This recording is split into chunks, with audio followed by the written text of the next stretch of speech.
Hello, welcome on new video. Today we're going to talk water in solar panel. Today we're going to talk about power chosen form. Yeah, my lovely workshop.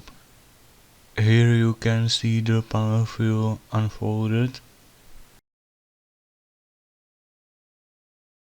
Now I'll show you the exact glowing and folding. There can be a big exact mistake here. It happens that it doesn't stick. This leads to undersurface water ingress. You can see the connection between the articles. So bridging the electricity between each other. I apologize for my recording error.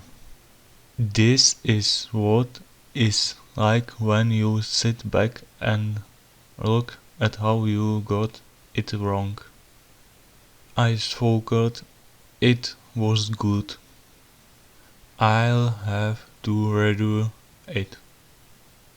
An example of where it doesn't stick. And that's all for today.